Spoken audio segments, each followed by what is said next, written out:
नमस्कार। India news Uttar Pradesh Uttarakhand देख रहे हैं आप और आपके साथ मैं हूं अपूर्वा सिंह। लेके हाजिर हूं सबसे बड़ा मुद्दा, सबसे बड़ी बहस। आज हम बात करेंगे उस मुद्दे की जो इस वक्त सबसे ज्यादा सुर्खियों में है। आज की बड़ी बहस में बात होगी पाक पीएम शहबाज के झूठ की, आईएसआई की करतूत की। दरअसल पाकिस्तान में बलूच विद्रोहियों द्वारा ट्रेन हाईजैक के मामले पर पाक प्रधानमंत्री शहबाज शरीफ लगातार झूठ पर झूठ बोल रहे हैं।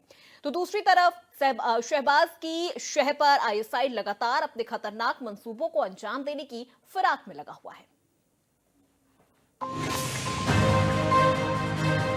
पाकिस्तान के प्रधानमंत्री अपनी साख बचाने के लिए लगातार झूठ पर झूठ बोल रहे हैं, तो दूसरी तरफ पाकिस्तानी खुफिया एजेंसी आईएसआई अपनी करतूतों से बाज नहीं आ रही है।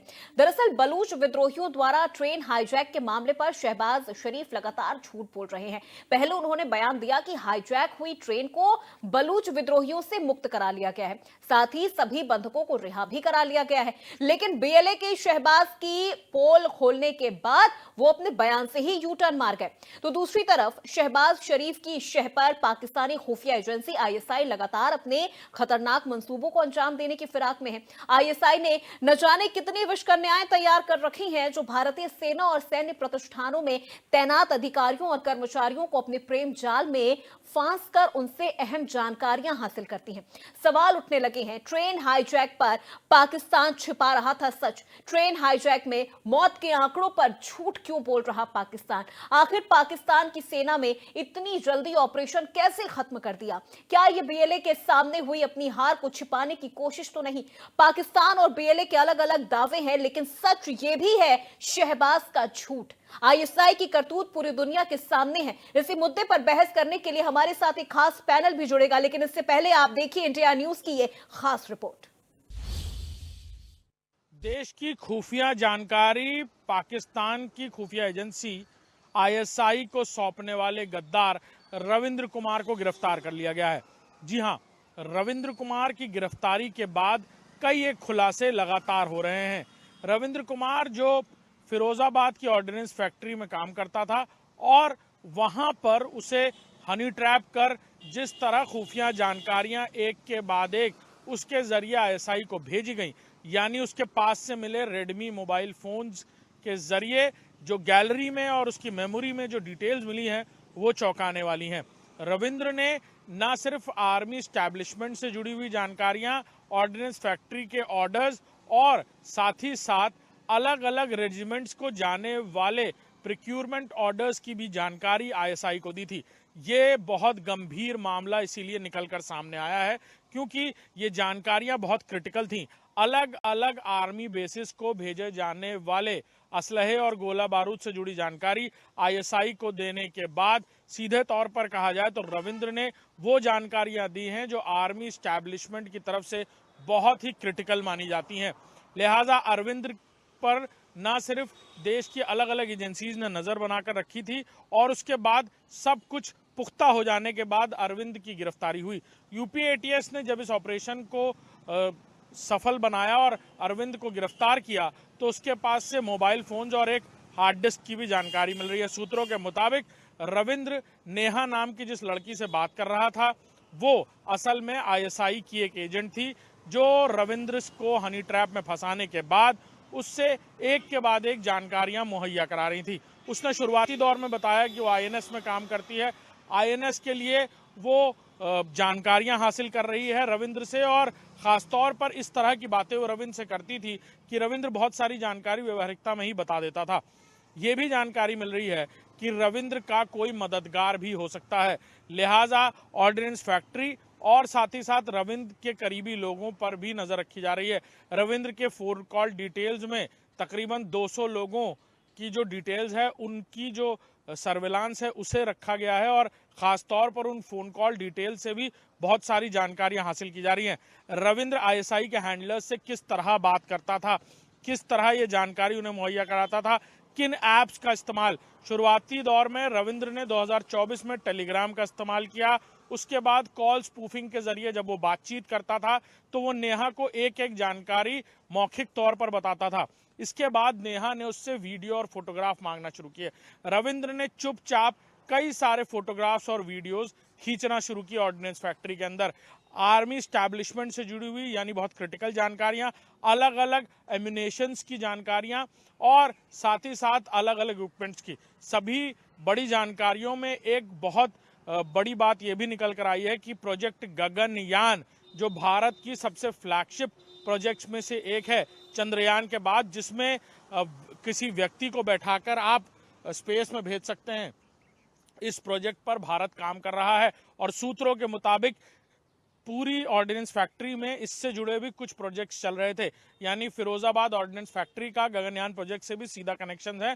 वहां पर भी कुछ इक्विपमेंट्स इस प्रोजेक्ट के लिए तैयार किए जा रहे थे। इससे जुड़ी जानकारियां भी रविंद्र ने मुहैया कराई हैं आईएसआई को।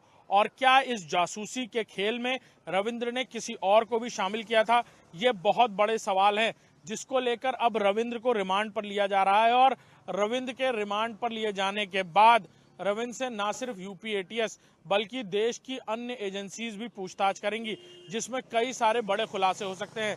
पाकिस्तान में वो किसको जानता था, किन लोगों से बातचीत हो रही थी, क्या रविंद्र को पैसे भी मिल रहे थे इस बात के लिए, क्या रविंद्र ने फैक्ट्री में किसी और को भी तैयार कर रखा था इस पूरी जानकारियों को आगे पहुंचाने के लिए, क्योंकि कई बार ऐसी एजेंसीज कोई सेकंड लाइन भी तैयार करती हैं। तो चलिए चर्चा की शुरुआत करते हैं और हमारे साथ हमारे आज के मेहमान भी जुड़ गए हैं। एक एक करके पहले उनका परिचय आपसे करवा देते हैं। अनुपम तिवारी, डिफेंस एक्सपर्ट, हमारे साथ जुड़ गए हैं। अनुपम, आपका बहुत स्वागत है इंडिया न्यूज उत्तर प्रदेश में। संजीत सिरोही हमारे साथ जुड़ गए हैं, डिफेंस एक्सपर्ट है। संजीत जी, आपका भी बहुत स्वागत है। और राजा मुनीब, विदेश मामलों के विशेषज्ञ हैं, हमारे साथ जुड़ गए हैं। राजा मुनीब जी, आपका भी बहुत स्वागत है। सबसे पहले अनुपम जी, मैं आपसे ही शुरुआत करना चाह रही हूं। आखिरकार पाकिस्तान में चल क्या रहा है, किस तरह से ये चीजें ऑपरेट हो रही हैं, और भारत में जिस तरह से अभी आगरा से एक व्यक्ति को गिरफ्तार किया गया है जो बहुत खुफिया जानकारी पाकिस्तान के एक हैंडलर को भेज रहा था, किस तरह से ये चीजें ऑपरेट हो रही हैं? देखिए, पहली बात तो जैसा आपने कहा पाकिस्तान में चल क्या रहा है, तो हकीकत यह है पाकिस्तान में कुछ नहीं चल पा रहा, सब कुछ रुका हुआ है। और अगर कुछ चल पा रहा है तो भारत का विरोध चल पा रहा है, जिसके लिए पाकिस्तान की आर्मी, वहां की सियासत और वहां की आवाम तीनों जिम्मेदार है। और जिसका उदाहरण आप दे रहे हैं, आगरा का जो आपने उदाहरण दिया है कि एक हनी ट्रैप में एक युवक को फंसाया गया और उसकी जानकारियां ली गई, तो इसमें आप ये देखें कि उस युवक को समय रहते गिरफ्तार भी किया जा चुका है और उससे पूछताछ भी चल रही है। और उसके बाद जो भविष्य में कम से कम लोगों को सीख मिलेगी कि इस तरह के हनी ट्रैप में ना फंसे। वैसे मैं बता दूं कि भारत की सेनाओं के पास एक अच्छा खासा एक सिस्टम है, जिसके तहत युवाओं को समय रहते चेतना दी जाती है कि आप इस तरह के जाल में ना फंसे। आप सोशल मीडिया का उपयोग पहली बात तो करें ही मत। अगर आप सोल्जर हैं, एक्टिव सोल्जर हैं, आप ऑफिसर्स हैं, तो आपको सोशल मीडिया का इस्तेमाल नहीं करना, क्योंकि ये सब चीजें ऐसी होती हैं जो कि आपको फंसा सकती हैं। आपको पता ही नहीं चलेगा कि आप किस तरह से जरूरी बातें बता देते हैं जो आपको लगता ही नहीं कि बहुत जरूरी है। तो इस तरह का एक पूरा मैकेनिज्म है भारतीय सेनाओं के पास और उसको बहुत अच्छी तरह से लागू भी किया जा रहा है। लेकिन उसके बावजूद कुछ लोग अगर इसमें लिप्त पाए जा रहे हैं तो उनके खिलाफ सख्त कदम की आवश्यकता है और एक नजीर बननी चाहिए कि इस तरह की चीजें दोबारा से घटित ना हो। देखिए, इंटेलिजेंस का रोल बहुत इंपॉर्टेंट हो जाता है। जब भी आप देखते हैं कि हमारे इंटेलिजेंस को समय रहते पता लगाना होता है, कहीं ऐसा तो नहीं है कि हमारे जवान, हमारे कुछ नौजवान इस तरह की गतिविधियों में लिप्त हो सकते हैं, तो उसको समय रहते पकड़ना बहुत आवश्यक है। क्योंकि पाकिस्तान में चलता तो कुछ है ही नहीं। जैसा मैं कह रहा हूं, पाकिस्तान की अपनी ट्रेनें हाईजैक हो जा रही हैं और उनकी सियासत से लेकर के उनकी सेना तक सब कुछ बहुत ही खराब कंडीशन में है। और उसके बाद भी अगर कोई चीज है तो वो भारत के खिलाफ उनकी दुश्मनी है, जिससे वो बाहर नहीं आना चाहते हैं। और वो दुश्मनी उनके लिए जरूरी भी है, क्योंकि अगर वो भारत दुश्मन नहीं रखेंगे तो अपनी आवाम को समझाएंगे क्या। तो उनकी एक तरह से जरूरत बन जाती है कि भारत के खिलाफ षड्यंत्र रखते रहें और भारत को समय रहते इसकी पुख्ता जानकारी मिलती रहे। इसके लिए हमारी इंटेलिजेंस एजेंसीज को बहुत चौकन्ना रहना पड़ेगा। और मैं साधुवाद दूंगा अपनी इंटेलिजेंस एजेंसीज को कि उन्होंने स्टेट लेवल पर एक इतने छोटे कर्मचारी को समय रहते उसको हैंडल किया और उससे बाकी जानकारियां निकाली जा रही हैं और कोशिश ये करी जा रही है कि ऐसी घटनाएं रिपीट ना हो। तो पाकिस्तान को सबक लेना चाहिए, भारत की इंटेलिजेंस की हमको तारीफ करनी चाहिए और भारत के नौजवानों को एक सीख लेनी चाहिए कि इस तरह की घटनाओं में वो लिप्त ना हो। क्योंकि हमारा दुश्मन सिर्फ और सिर्फ एक ही चीज कर सकता है, हमारे खिलाफ षड्यंत्र कर सकता है। तो एक नागरिक होने के नाते भी हमको एक सैनिक की तरह व्यवहार करना पड़ेगा। हमको ये कोशिश करनी पड़ेगी कि हमारी जो जानकारियां हैं, हमारे देश की जो जानकारियां हैं, वो किसी गलत हाथ में ना जाए। तो इसके लिए जी एक बंदोबस्त चाहिए, एक मैकेनिज्म चाहिए जो भारत सरकार मुहैया करवा रही है, और हमको एक नागरिक की तरह उस मैकेनिज्म का हिस्सा बनना चाहिए। ठीक है सर, मैं लौटूंगी आपके पास। अनुपम जी, आपने जिक्र किया पाकिस्तान में हुए ट्रेन हाईजैक का। उसी सवाल से मैं सीधे संजीव जी का रुख करूंगी और सवालों की शुरुआत उनसे ट्रेन हाईजैक वाले मामले पर ही करना चाहूंगी। सर, आखिर जिस तरह से पाकिस्तान की सरकार की बात कर ली जाए और बीएलए की बात कर ली जाए, दोनों के बयान अब अलग अलग सामने आ रहे हैं। पाकिस्तान अपनी पीठ थपथपा रहा था जिस बात को लेकर, जिस मुद्दे को लेकर, बीएलए ने उसकी पूरी बखिया उधेड़ दी है। सबसे पहले तो मैं ये क्लियर करूंगा कि पाकिस्तान के लिए कोई नई बात नहीं है। जी वो हर चीज जो भी कोई ऐसी होती है जिससे उसकी बदनामी हो, या तो सरकार की या खास तौर पर सेना की, तो सेना उनकी जो बहुत ही जिद्दी और बहुत ही एरोगेंट सेना है वो, जबकि उन काबिलियत के ऊपर हमको पता है कि पिछली 4 लड़ाइयों में उनकी क्या काबिलियत है। तो इसलिए उनकी काबिलियत को मद्देनजर रखते हुए हर बार इस चीज को छुपाते हैं।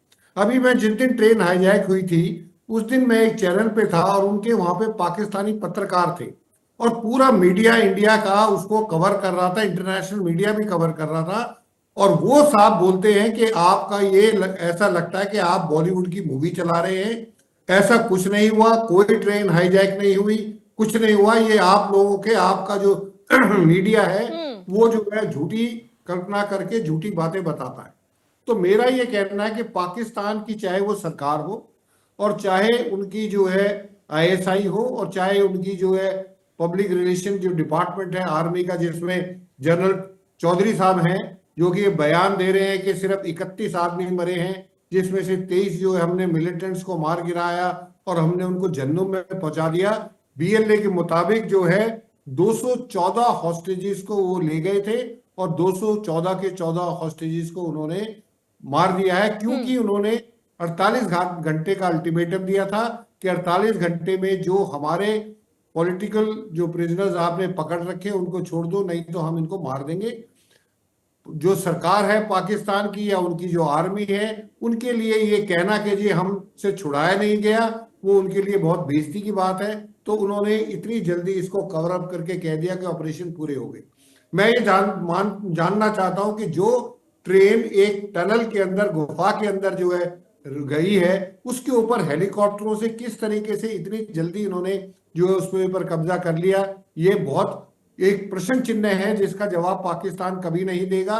असल में जो बीएलए बोल रहा है वो बिल्कुल सही है, हमको मानना चाहिए, क्योंकि ना तो उनकी सरकार और ना उनकी फौज कभी भी एक्सेप्ट करेगी कि उनकी ये नाकामी रही है। पहले भी जितने ब्लास्ट हुए हैं, कुछ हुआ है, उन्होंने कभी भी जो है इस चीज को इकरार नहीं किया। जी बिल्कुल। मुनीब साहब, मैं आपका रुख करना चाहूंगी। देखिए, अभी जैसा मेरा पहला सवाल था कि आखिर पाकिस्तान में चल क्या रहा है। अनुपम जी ने कहा कि पाकिस्तान में सिर्फ विद्रोह चल रहा है, विरोध चल रहा है भारत का, लेकिन मैं इसमें यह भी कहना चाहूंगी कि पाकिस्तान को तो खुद ही नहीं पता कि वहां पर चल क्या रहा है। जिस तरह से पाकिस्तानी सेना कह रही है कि हमारा ऑपरेशन खत्म हो गया है, लेकिन वहीं बीएलए कह रहा है कि अभी 150 से अधिक जो पाकिस्तानी सेना है वो भी हॉस्टेजेस हैं। और जैसा कि अभी संजीव जी ने भी कहा कि 240 से ज्यादा जो यात्री थे उस ट्रेन के, वो हॉस्टेजेस थे और जिन्हें शायद मार दिया गया है।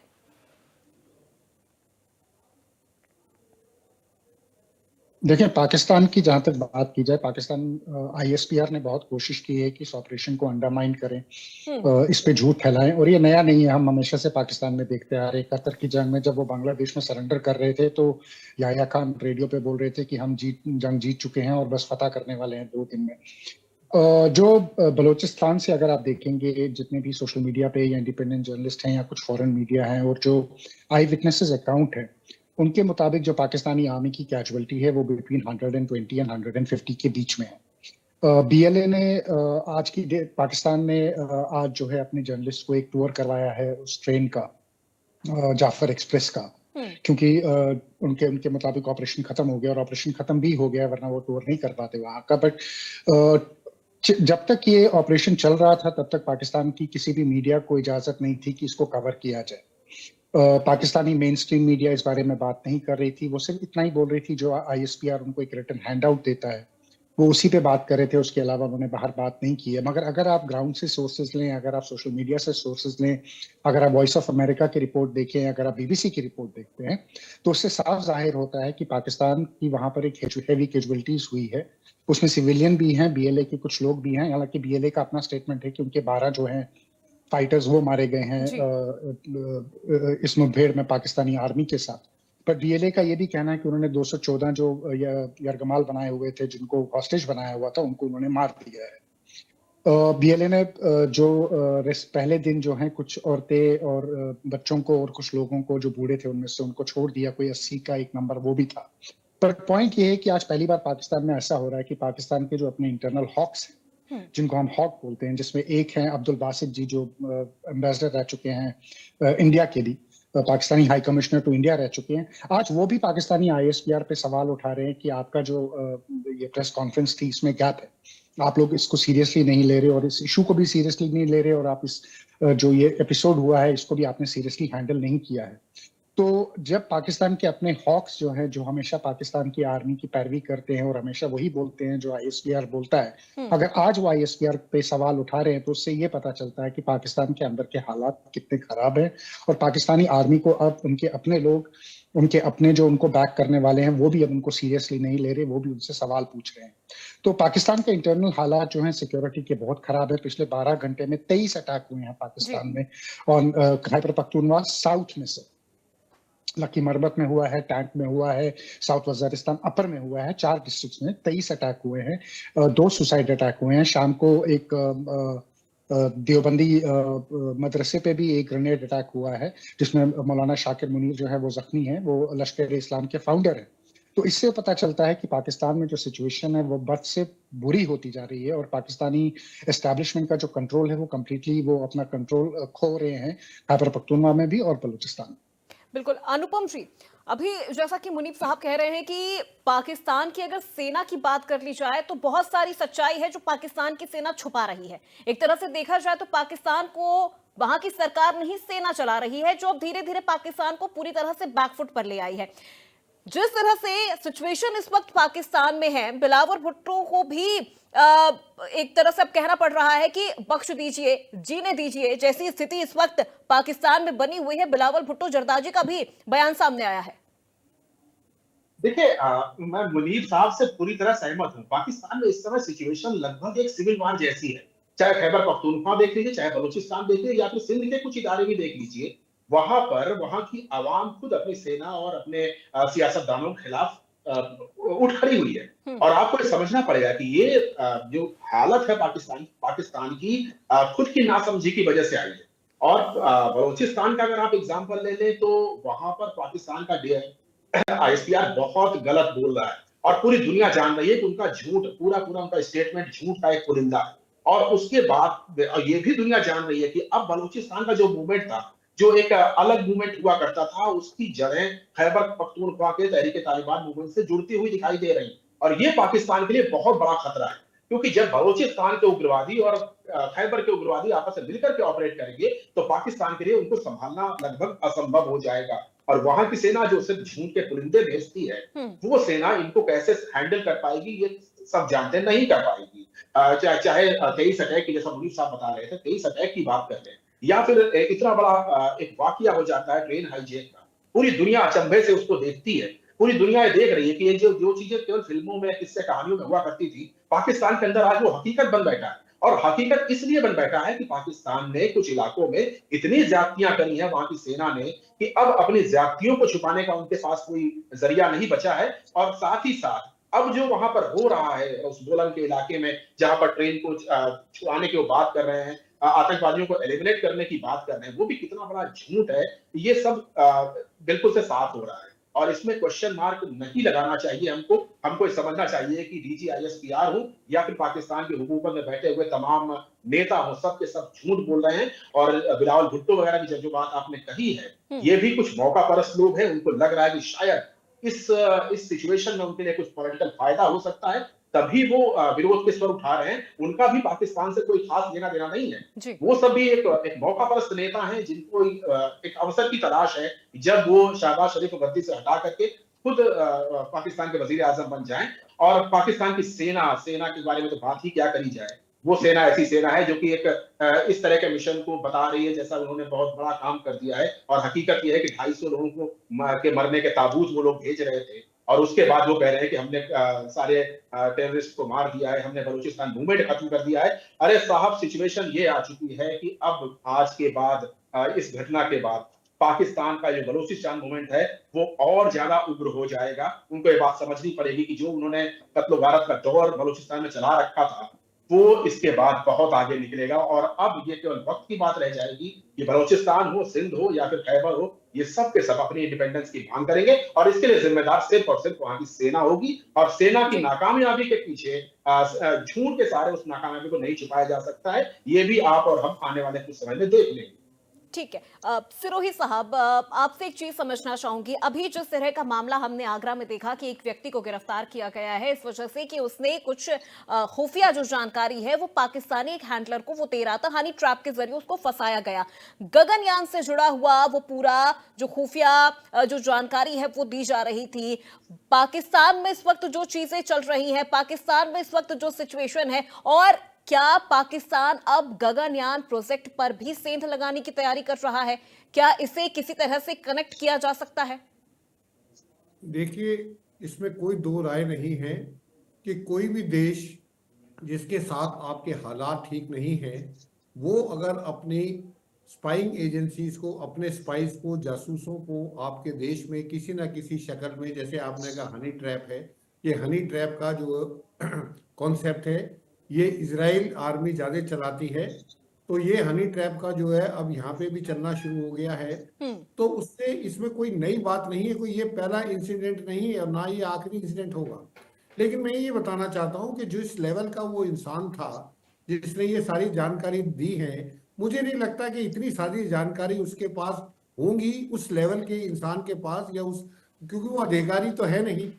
ठीक है, उसके बाद जो मोटी मोटी खबरें होंगी वो उसने दे दी होंगी, क्योंकि शुरू में मैंने ये देखा है, क्योंकि मैं भी इंटेलिजेंस कोर में रह चुका हूं, कि जब आप किसी को ट्रैप में लाते हो तो आप कोई बड़ी बड़ी चीजें नहीं पूछते हो, आप शुरू में छोटी छोटी चीजें पूछती हो जिससे आदमी को शक ना हो। वो आपसे पूछेगा कि आप कौन से गोले बनाते हो ऑर्डिनेंस फैक्ट्री में, तो आप बता दोगे ये तरह का गोला बनाता हूँ। तो इस तरीके से धीरे धीरे धीरे करके फिर वो आपको जो है ब्लैकमेल करना शुरू करते हैं कि भाई ये आपने जो हमको बताया उसका रिकॉर्ड रखते हैं, चाहे वो वॉइस रिकॉर्डर हो चाहे वो लिखित में हो। उसके बाद फिर वो आपको ब्लैकमेल करना शुरू करते हैं कि या तो आप हमको और जानकारी दो, नहीं तो हम आपके बारे में जो है आपकी संस्था को, आपकी ऑर्गेनाइजेशन को रिपोर्ट करेंगे। तो आदमी क्या था, दो चीजों से डर जाता है, एक तो हनी ट्रैप से डरता है, दूसरा क्योंकि उसने ऑलरेडी कुछ चीजें बता चुका होता है, जबकि वो इतनी इंपॉर्टेंट नहीं होती, लेकिन फिर भी उसको ब्लैकमेल करने के लिए और उसके ऊपर कार्रवाई करने के लिए काफी होती है।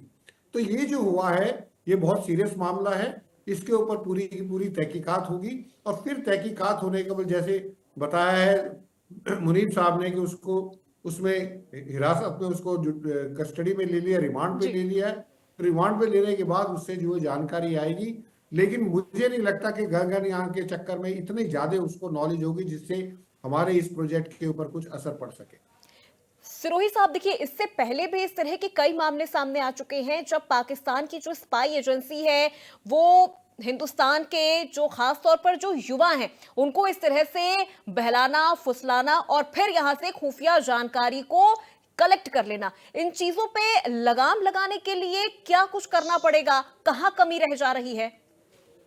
कमी जो है मैं बताता हूँ, दो तरह की इंटेलिजेंस होती है, एक होती है इंटेलिजेंस, एक होती है काउंटर इंटेलिजेंस। काउंटर इंटेलिजेंस का मतलब है जो पाकिस्तान के लोग या बांग्लादेश के या चाइना के जो भी हमारे, जिनको आप कहो पड़ोसी देश है या दुश्मन देश हैं, उनकी जो एजेंसीज हैं वो हमेशा काम करती रहती है और हमारे उन लोगों को साथ करते हैं जो कि किसी ना किसी लालच में फंस जाते, चाहे वो पैसे का लालच हो, चाहे वो हनी ट्रैप हो, चाहे वो उनको नौकरी देने का वायदा करें, कुछ भी ऐसे वायदे किए जाते हैं। तो खास तौर पर क्योंकि भारत में बेरोजगारी की बड़ी समस्या है और बेरोजगारी से हर जो नौजवान है वो जूझ रहा है, तो वो ऐसे इन चक्करों में पड़ जाता है। तो इसके लिए हमारी जो एजेंसीज हैं, इंटेलिजेंस एजेंसीज हैं, वो अपना काउंटर इंटेलिजेंस को जो है विभाग को थोड़ा और मजबूत करें और अपनी जो है सर्वेलेंस जो बात है उसको जारी करें और इसके ऊपर नजर रखें कि कौन सा तबका है जो कि एक एक्सपोज हो सकता है, कौन सा तबका है जो कि वनरेबल है, जो कि आसानी से काबू में आ सकता है। तो उनके ऊपर नजर रखी जानी चाहिए और अपने जैसे उनके जासूस घूम रहे, हमारे जासूस हमारे देश में होने चाहिए जो कि वक्त पे टाइम टू टाइम, जैसे आईबी वाले हैं या स्टेट इंटेलिजेंस एजेंसीज होती हैं, ये एजेंसी जो हैं काम करें आपस में मिलके। इनका तालमेल ऐसा होना चाहिए कि कोई भी एरिया, कोई भी समाज जो है इन चीजों से बचना है वो सबके सर्विलांस में होना चाहिए ताकि उनके ऊपर जो है पता लगाया जा सके। ठीक है। मुनीब साहब, पाकिस्तान फ्री बलूचिस्तान की भी मांग उठ रही है। बात अगर बलूचिस्तान की कर ली जाए तो काफी सारी मांगे भी हैं बलूचिस्तान को लेकर, लेकिन बात अगर पाकिस्तान की कर ली जाए तो पाकिस्तान इस मुद्दे पर हर तरह से बातों को डाइल्यूट कर दे रहा है। देखिए, पाकिस्तान का अगर आप बलूचिस्तान का ट्रैक रिकॉर्ड देखेंगे तो बहुत बुरा है। वहां पे इन्फोर्स्ड डिसअपीयरेंसेस ही 70,000 से ऊपर की रिपोर्ट की जा रही है। और बलूचिस्तान का जो फ्री बलूचिस्तान मूवमेंट है वो आज से नहीं है, वो 1950 से चल रहा है और बलोच जो है वो तब से स्ट्रगल करते आ रहे हैं अपनी इंडिपेंडेंस के लिए। बट अब हम ये देख रहे हैं कि बलूचिस्तान में ये जो मूवमेंट है ये बहुत पकड़ रही है, ये काफी बड़ी अपनी पकड़ बना रही है। एक तो ये पकड़ बना रही है, अगर आप महारान बलोच को देखेंगे, एक फायर ब्रांड एक्टिविस्ट हैं, वो उनको नोबेल पीस प्राइज के लिए आप ये नॉमिनेट भी किया गया है। एक तरफ से तो वो है, दूसरी तरफ से जो बलोच इंसर्जेंसी है वो एक बहुत बड़ी ग्रो कर चुकी है। पहले और आज की अगर आप बलोच इंसर्जेंसी में देखेंगे तो बहुत फर्क है। पहले बहुत इनके पास कैपेबिलिटी नहीं होती थी, बट आज की डेट में जो बलोच इंसर्जेंसी है ये एक बहुत हाईटेक और बहुत केपेबल इंसर्जेंट फोर्स है। उसके पीछे रीजन ये है कि इनके पास जो सपोर्ट है वो टीटीपी का है। इन्होंने ऑलरेडी टीटीपी के साथ जो है गठबंधन किया हुआ है और जब से इनका टीटीपी से गठबंधन हुआ है इनके पास लेटेस्ट वेपन्स हैं, लेटेस्ट इनकी जो टेक्निक्स है वो चेंज हुई है, इनकी जो फाइटर्स हैं उसमें टीटीपी के भी फाइटर्स हैं। तो ये मिलकर जो है ये पाकिस्तानी स्टेट को जो है चैलेंज कर रहे हैं। और जहां तक इंटरनेशनल इशू का बात है, महारान बलोच का पीस प्राइज के लिए नॉमिनेट होने का मतलब ही ये है कि अब जो है दुनिया वो बलूचिस्तान का जो फ्री इंडिपेंडेंस मूवमेंट है उसको रिकॉग्नाइज करना शुरू कर रही है और ये पाकिस्तान के लिए एक बहुत बड़ी सरदर्दी बनने वाली। बिल्कुल।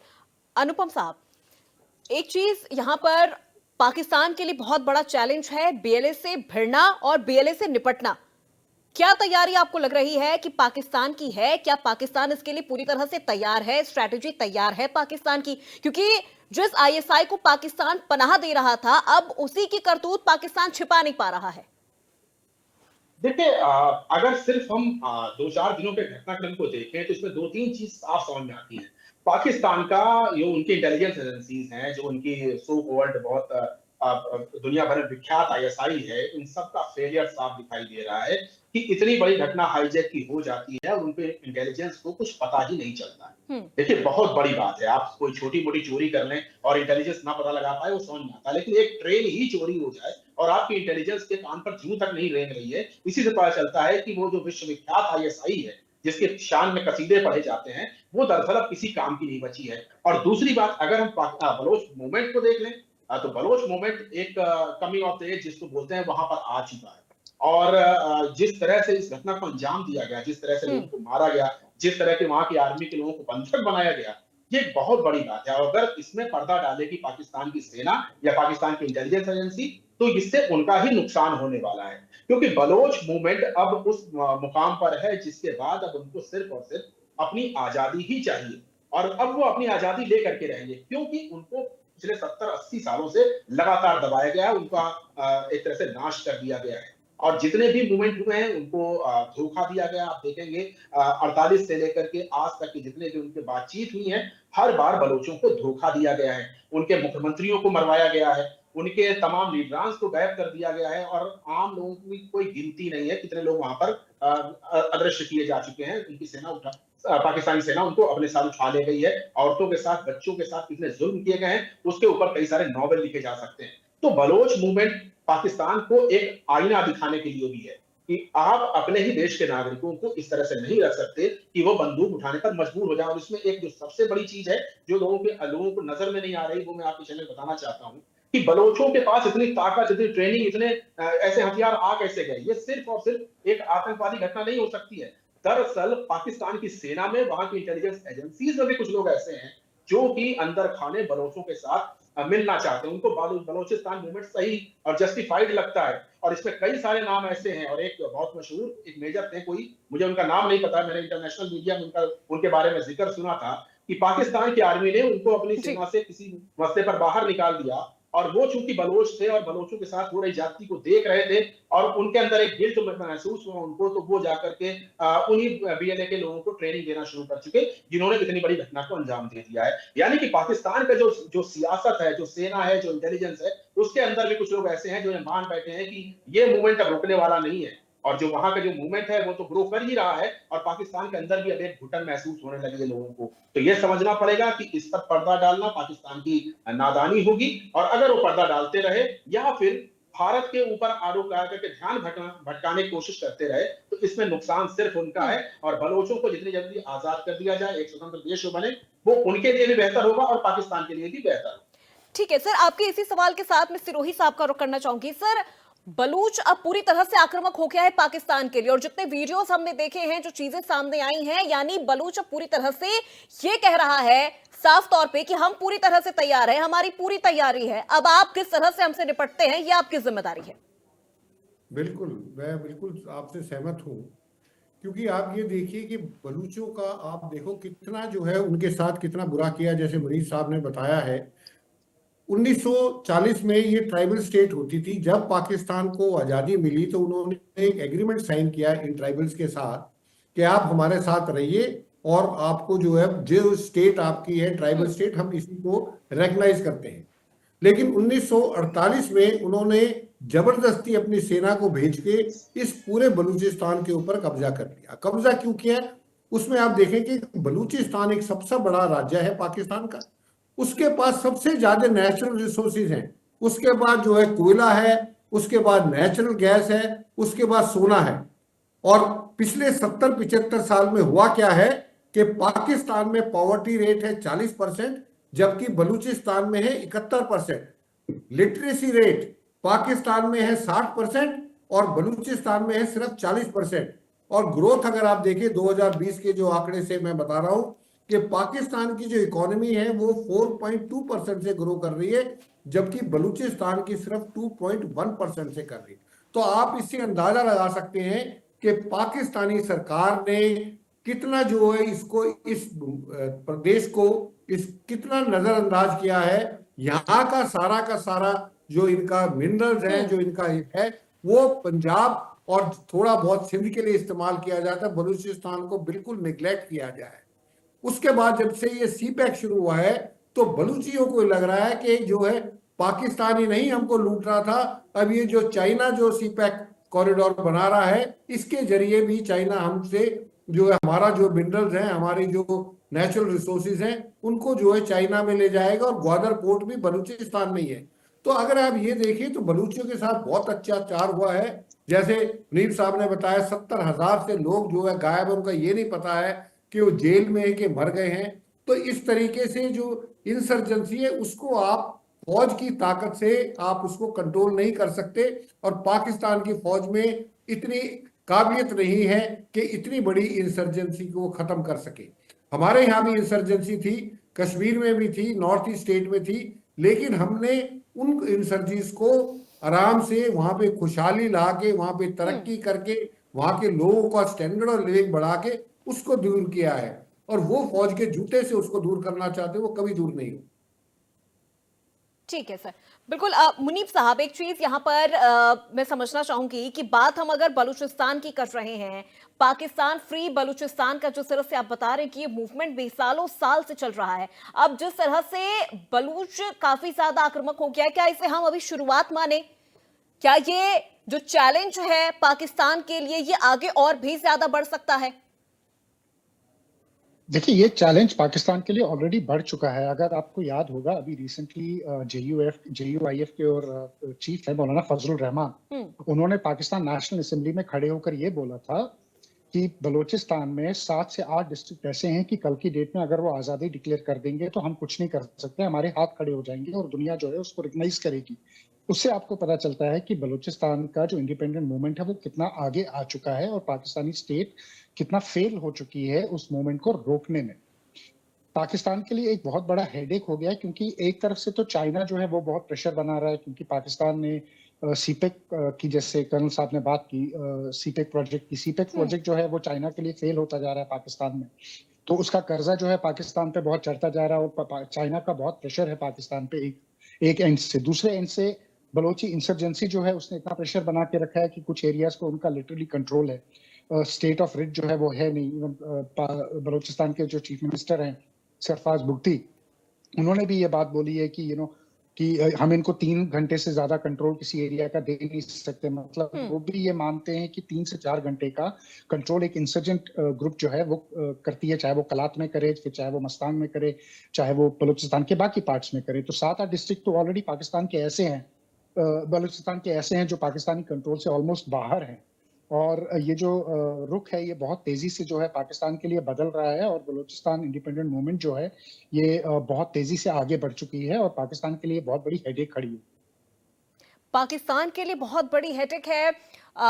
अनुपम साहब, पाकिस्तान कहता है कि बलूच तो हमारा छोटा भाई है, परिवार में लड़ाइयां चलती रहती हैं, परिवार में आपसी मनमुटाव होता रहता है, लेकिन बलूचिस्तान जो तरह से आक्रामक है, इन चीजों से हम इनकार कर सकते हैं कि जो चीजें पाकिस्तान कह रहा है, पाकिस्तान उसे अभी भी अपना हिस्सा मान रहा है। देखिए, अब छोटा भाई कह देना और छोटे भाई के साथ नाइंसाफी करना दोनों बहुत जुदा चीजें हैं। उस छोटे भाई को जिसको पाकिस्तान छोटा भाई मान रहा है, उसकी हालत ये कर दी उन्होंने 70 सालों में कि आज दुनिया के सबसे गरीब इलाकों में उसकी गिनती होती है। और जबकि वो इलाका नेचुरली बहुत रिच है, वो इलाका जिंक से, कॉपर से और तमाम गैस से, ऑयल से भरा पड़ा है। उसको अगर सही से यूटिलाइज किया जाता तो आज उसकी गिनती बहुत अमीर इलाकों में होती, लेकिन आज उसकी बदहाली का जिम्मेदार पाकिस्तान स्वयं हो। और उसके बाद वो बदहाली कैसे आई, इसको भी बहुत दिलचस्प आपको देखना पड़ेगा कि बार बार बलोचियों से बात करी गई, बार बार उनको कुरान पाक की शपथ दिलाई गई कि आप कुरान की शपथ खा करके कहिए कि आप पाकिस्तान के साथ मिलना चाहते हैं। कम से कम 3 इंसिडेंट इतिहास में ऐसे हैं जब कुरान की शपथ लेकर के बलोचों को बुलाया गया और उनसे बाद में कुरान के नाम पर ही उनके साथ धोखा किया गया, उनके नेताओं की हत्या करी गई। तो ये साफ समझ में आता है कि पाकिस्तान की फितरत में ही धोखा है और वो धोखा बार बार बलोच खा रहे थे। तभी आप देखेंगे बलोच का मूवमेंट जो 2000 के बाद ज्यादा तेजी पकड़ चुका है। वैसे तो मूवमेंट बहुत दिनों से था, 70 सालों से था, लेकिन 2000 के बाद ये मूवमेंट तेजी पकड़ता है तो आज इस स्थिति में खड़ा हो गया है कि पाकिस्तान के सांसद हैंड्स अप कर रहे हैं कि अब हम कुछ नहीं कर सकते हैं। पाकिस्तान की सेना इस झूठ को शुतुरमुर्ग की तरह अपने सर को रेत में गाड़ के रखना चाहती है कि साहब कुछ हुआ ही नहीं है, पाकिस्तान की सेना मुबारक हो। लेकिन हकीकत यह है कि निर्दोष लोगों को, निरपराध लोगों को, जिनकी लगातार जीनोसाइड करी जा रही है बलूचिस्तान में, आखिर वो कब तक बर्दाश्त करेंगे। जिस तरह से उनके लोगों को गायब किया गया, ये बहुत चौंकाने वाली बात है। अब एक महरंग बलोच का भी जिक्र आया था, केवल उनको ही देखिए। पाकिस्तान बलूचिस्तान को छोटा भाई कहता है, लेकिन उसी छोटे भाई की एक जो महिला है, एक नागरिक है बलूचिस्तान की, महरंग बलोच, वो पाकिस्तान की राजधानी में आकर के प्रदर्शन करना चाहती है, शांतिपूर्ण प्रदर्शन। उसके बाद उसको प्रदर्शन करने नहीं दिया जाता है, लाठी डंडों से पीटा जाता है। तो ये कौन अपने छोटे भाई या उसके परिवार के साथ करता है? तो सिर्फ पाकिस्तान ही कर सकता है। दरअसल पाकिस्तान की जो ज़हन में है, उनको सिर्फ और सिर्फ ऐसा लगता है कि उनकी सेना सर्वशक्तिमान है और वो सेना सिर्फ और सिर्फ जीनोसाइड की भाषा समझती है। और बलूचिस्तान में 70 सालों से सिर्फ जेनोसाइड ही हो रहा है। तो आप कितना भी दबाते रहिए, कितना भी भले वो लोग बहुत बेचारे हैं, उनके पास कुछ नहीं है, लेकिन ऐसा होना ही था। कर्नल साहब ने इंडिया का जिक्र किया था, वो उनको अगर भारत से कुछ सीखना चाहिए। देखें इंसर्जेंसी से मुकाबला कैसे किया जाता है, नक्सलवाद से हमने कैसे लड़ा है, ये एक बहुत बड़ा स्टडी होना चाहिए। और कश्मीर और नॉर्थ ईस्ट का जो इंसर्जेंट इलाका था, उसको हमने किस तरह से काबू में पाया, ये पाकिस्तान को सीखना चाहिए। लेकिन पाकिस्तान एक ऐसा मुल्क है जो हमसे नहीं सीखेगा, हमारे खिलाफ काम करता रहेगा। चाहे वो बलूचिस्तान की घटना से ध्यान भटकाने के लिए भारत में अपने इंटेलिजेंस एजेंसीज को एक्टिवेट करना हो ताकि हमारे लोगों से इंफॉर्मेशन जुटाई जा सके। देखिए ये भी एक चीज हो सकती है, जो आपने आगरा का प्रकरण बताया और जो बलूचिस्तान की हम बात कर रहे हैं, दोनों में इंटरलिंक इस तरह से भी हो सकता है कि भारत के ऊपर इस तरह के काम किए जाएं ताकि पाकिस्तान की आम आवाम का ध्यान वहां के समस्याओं से भटका करके भारत की तरफ किया जा सके। तो ये भी खेल पाकिस्तान वर्षों से खेलता रहा है। और अगर पाकिस्तान की आवाम समझदार होगी तो वो समझ जाएगी कि एक बार फिर से उनको बेवकूफ बनाया जा रहा है। वो दरअसल पाकिस्तान की जो सियासत है उसका मोहरा बन रहे हैं। पाकिस्तान की जनता समझ चुकी है सर। मुझे ऐसा लगता है कि हमने कई ऐसे डिबेट्स हमने देखे हैं, किए हैं, जहां पर हम ये जान चुके हैं कि पाकिस्तान की जो जनता है वो अपनी सेना को भी बहुत अच्छे से जान चुकी है और अपनी सरकार को भी जान चुकी है। मुनीब साहब, आपसे मैं एक चीज समझना चाहूंगी, जब से ये पूरा घटनाक्रम हुआ है, जब से ट्रेन हाईजैक हुई है, प्रिजनर्स एक्सचेंज को लेकर क्या इसे हम इस ट्रेन हाईजैकिंग का एक हिस्सा माने? क्योंकि अभी तक ऐसी कोई चीजें सामने आई नहीं है, लेकिन पाकिस्तान कह रहा है कि प्रिजनर्स एक्सचेंज को लेकर हमने बात की है बलूचियों से। देखिए, वो झूठ बोल रहे हैं, क्योंकि अगर आप देखेंगे जो ही ये ट्रेन हाईजैक हुई तो पाकिस्तान का फर्स्ट रिस्पांस था मोबिलाइजेशन ऑफ फोर्सेस। उन्होंने ड्रोन्स और हेलीकॉप्टर्स को मोबिलाइज किया। पाकिस्तान ने कोई हॉस्टेज नेगोशिएशन टीम नहीं बिठाई, पाकिस्तान ने कोई बातचीत नहीं की, पाकिस्तान ने एक ऑफेंसिव लॉन्च किया। और जब वो ऑफेंसिव बार बार उनका फेल होता गया, क्योंकि बलोच उसके साथ लड़ते गए, तो पाकिस्तान पीछे पीछे जाता रहा और पाकिस्तानियों के पास अगले 24 घंटे तक कोई जवाब नहीं था कि वहां पर क्या हो रहा है। तो ये जो प्रिजनर एक्सचेंज की बात है, जहां तक हम प्रिजनर एक्सचेंज की बात करते हैं, अगर आप बलोच की डिमांड देखेंगे ट्रेन हाईजैक को लेकर, उनकी सबसे बड़ी डिमांड ये थी, एक तो पॉलिटिकल प्रिजनर्स को रिलीज कीजिए और जितने लोग जो हैं वो डिसअपेयरेंसेस जो हैं उनका हमको डेटा दीजिए। तो पाकिस्तान ने उनका भी डेटा नहीं दिया, क्योंकि मैक्सिमम जो रीजन वॉच करते हैं उनका ये मानना है कि ये 70,000 से ज्यादा लोग जो हैं इनको पाकिस्तान आर्मी जो है कत्ल कर चुकी है, इनको मार चुकी है, ये पाकिस्तान की जेलों में नहीं है। तो पाकिस्तान का ये कहना कि हम बात कर रहे थे खुद एक झूठ है, क्योंकि पाकिस्तान ने ना तो पाकिस्तानी मीडिया ने इस बारे में कोई बात की, ना तो आईएसपीआर ने बात की, और ऑफिशियल रिस्पांस जो आया वो ये था कि हमने ऑपरेशन लॉन्च किया है। उनका कोई ऑफिशियल रिस्पांस नहीं था कि हम बीएलए के साथ बातचीत कर रहे हैं, या हम पॉलिटिकल एक्सचेंज करना चाहते हैं, या हम प्रिजनर एक्सचेंज करना चाहते हैं। तो अगर बाद में वो आकर ये बात कहते हैं कि हमने बात की है, तो वो एक सरासर झूठ है, और वो अपनी नाकामी को छुपाने के लिए एक और झूठ जो है वो बोलना चाहते हैं। और एक बात मैं इसमें और कहूंगा आपको कि देखें, इंटेलिजेंस फेलियर की इस पे बात हो रही है। ये इंटेलिजेंस फेलियर क्यों हुआ पाकिस्तान में? पाकिस्तान की इंटेलिजेंस एजेंसीज जो हैं वो अब नाकाम हो चुकी हैं अपनी नेशनल सिक्योरिटी को प्रोटेक्ट करने के लिए। उसके पीछे रीजन ये है कि पाकिस्तान की आईएसआई जो है, जिसका काम नेशनल सिक्योरिटी को लेकर है, उसको वहां से हटाकर इन्होंने अब पॉलिटिकल मैनेजमेंट में लगाया है। पाकिस्तान की आईएसआई के मैक्सिमम सोर्सेज जो हैं वो सिर्फ इस चीज में लगे हैं कि इमरान खान का नाम किस घर में लिया जाता है, जहां इमरान खान का नाम लिया जाता है वहां से वो उनको उठाते हैं और उनको बंद कर देते हैं। तो जब आप अपनी इंटेलिजेंस एजेंसीज को पॉलिटिकल मैनेजमेंट के लिए लगाएंगे, तो आप अपने आप को अपनी इंसर्जेंसीज सक्सेसफुल अटैक के लिए बिल्कुल खोल रहे हैं। तो ये हुआ है, बेसिकली ये है जो पाकिस्तान में इस वक्त चल रहा है। ठीक है मुनीब साहब, एक चीज और यहाँ पर मैं समझना चाहूंगी, प्रिजनर्स एक्सचेंज का आपने जिस तरह से जिक्र किया, आपने जिस तरह से जवाब दिया, अभी अनुपम साहब ने कहा कि आगरा में जो चीजें हुई हैं वो पाकिस्तान की इन तमाम घटनाओं से ध्यान भटकाने के लिए ये एक कहा जा सकता है कि एक ट्रैप था जो आगरा में किया गया। आप इसे किस तरह से देखते हैं? क्या ये वाकई एक ट्रैप था, या गगनयान पर अब पाकिस्तान सेंध लगाने की तैयारी कर रहा है? क्योंकि चंद्रयान के बाद गगनयान एक बहुत बड़ा प्रोजेक्ट है भारत के लिए। देखिए, पाकिस्तान की इंटेलिजेंस एजेंसीज बहुत टाइम से इस चीज की कोशिश कर रही हैं कि वो कहीं ना कहीं पे किसी ना किसी को हनी ट्रैप करके या किसी और तरीके से इंफॉर्मेशन गैदर करें। अगर आपको याद होगा, नेवल बेस पे भी उन्होंने हमारे एक जवान पकड़ा गया था जो पाकिस्तान आईएसआई का हनी ट्रैप हुआ था, और उससे भी वो इंफॉर्मेशन लेने की कोशिश कर रहे थे। पाकिस्तान की कोशिश ये रहती है कि वो इंडिया को, हमारी मुल्क को, भारत को, इंडिया को किसी ना किसी तरीके से ब्लेम करे अपने फेलियर के लिए। बट आज की डेट में अगर आप देखेंगे तो पाकिस्तान की जो हर कोशिश है वो नाकाम होती जा रही है, चाहे वो इंटरनेशनल फ्रंट पे है, चाहे वो उनके नेशनल फ्रंट पे। वो अंदर भी फेल हो रहे हैं और वो बाहर भी फेल हो रहे हैं। तो पाकिस्तान की जो फ्रस्ट्रेशन है वो साफ जाहिर हो रही है इन हरकतों की वजह से। और जहां तक चंद्रयान की बात है, देखें, इंटेलिजेंस में और सिक्योरिटी में आप कहीं भी अगर काम कर रहे हैं, क्लियरेंस, लेवल ऑफ क्लियरेंस होती है आपकी सिक्योरिटी की। जिस लेवल का ये पकड़ा गया है आगरा में, मुझे नहीं लगता कि इसके पास टॉप क्लियरेंस होगी, टॉप सिक्योरिटी क्लियरेंस होगी जानने के लिए कि चंद्रयान का प्रोजेक्ट में क्या चल रहा है। हाँ, इसके पास बेस लेवल इंफॉर्मेशन जरूर हो सकती है और वो इसने दी होगी, बट जो स्तर की हमारी इंटेलिजेंस एजेंसीज दिखा रही हैं विज़ा-विज़ पाकिस्तान को लेकर, उससे भी जो है सीधे दिखता है कि पाकिस्तान की ये कोशिश भी जो है ये नाकाम ही होती जा रही है, इसमें उनको कोई खास कामयाबी नहीं मिली। ठीक है सर। सिरोही साहब, क्या पाकिस्तान किसी तरह की मदद की उम्मीद भारत से कर रहा है? पहला सवाल। दूसरा सवाल इसी से जुड़ा है कि अब पाकिस्तान बलूच पे बमबारी करने पर आ गया है। जिस बलूच को वो अपना भाई मानता है, जिस बलूच को वो अपना भाई कह रहा है, अब पाकिस्तान बलूच पे बमबारी करने पर आमदा हो गया है।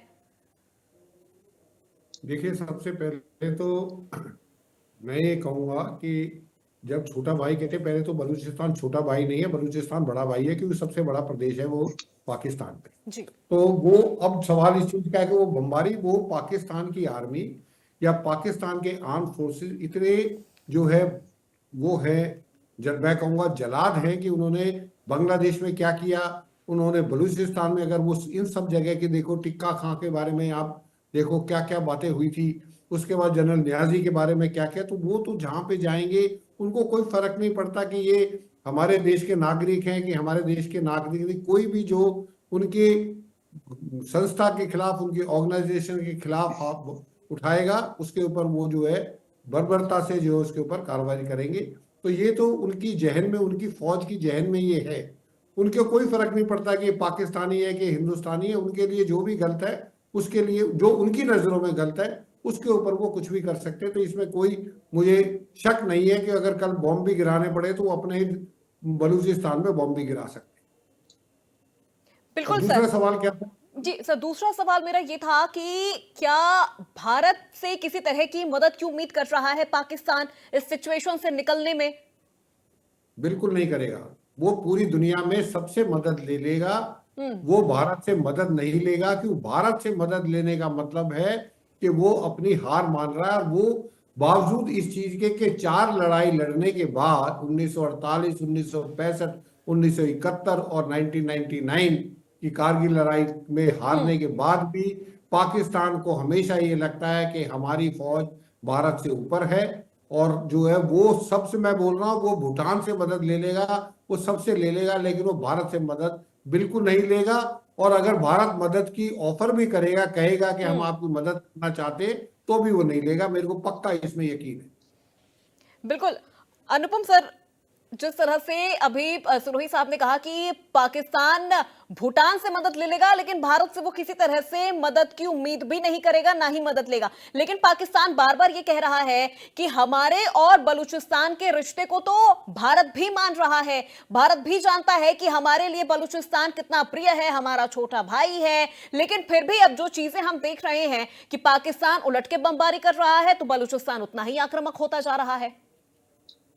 देखिए, पाकिस्तान क्या बोल रहा है क्या नहीं बोल रहा है उसमें बहुत ज्यादा हमको रिसर्च नहीं करना चाहिए, क्योंकि पाकिस्तान आज कुछ बोलता है और कल अपने ही बातों से पलट जाता है। पाकिस्तान की चाहे वो सियासत हो या फिर पाकिस्तान की सेना हो, उनका इकबाल अब कुछ नहीं बचा हुआ है। और अगर बलूचिस्तान के इंसिडेंट को देख लें तो जिस इलाके को उन्होंने 80 सालों तक शोषण किया है, उस इलाके को आज वो छोटा भाई बोले, बड़ा भाई बोले, कुछ भी बोले, हकीकत यही है कि उनका वो मूवमेंट, बलूचिस्तान का जो मूवमेंट था, बलूचिस्तान के लोगों की जो ताकत थी, वो अब दिखाई दे रही है। जिस तरह उनको दबाया गया था, बलूचिस्तान अब दबने वाला नहीं है।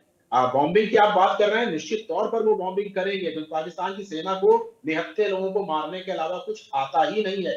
जहां भी उनके सामने एक ताकतवर दुश्मन होता है, वो सरेंडर कर जाते हैं। तो पाकिस्तान यहाँ पर सरेंडर करेगा। और केवल ट्रेन हाईजैक की जब घटना देख लें, इसको जिस तरह से छुपाया गया है, वो साफ समझ में आ रहा है कि पाकिस्तान की सेना वहां पर भी सरेंडर कर चुकी थी इन इंसर्जेंट्स के खिलाफ। तो बलूचिस्तान से निपट पाना अब पाकिस्तान की सेना के बस की बात नहीं रही है। और हकीकत यही है कि बलूचिस्तान अब पाकिस्तान की सियासत का एक बहुत बड़ा प्रश्न बनने वाला है।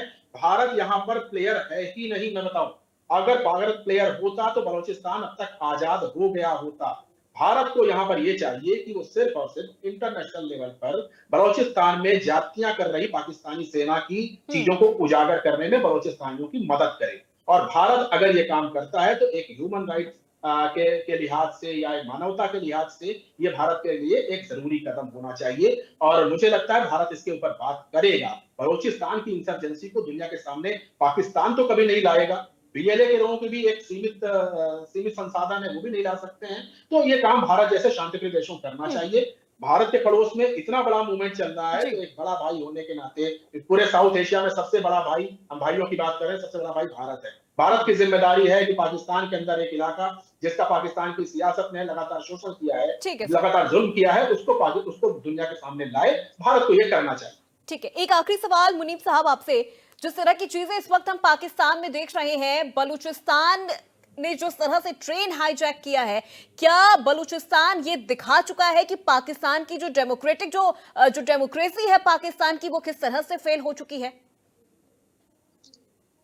देखिए, पाकिस्तान में तो डेमोक्रेसी है नहीं, पाकिस्तान में सूडो डेमोक्रेसी है। पाकिस्तान में रिग्ड इलेक्शंस होते हैं, जो मिलिट्री चाहती है वो पावर में आती है, तो पाकिस्तान में तो डेमोक्रेसी है नहीं।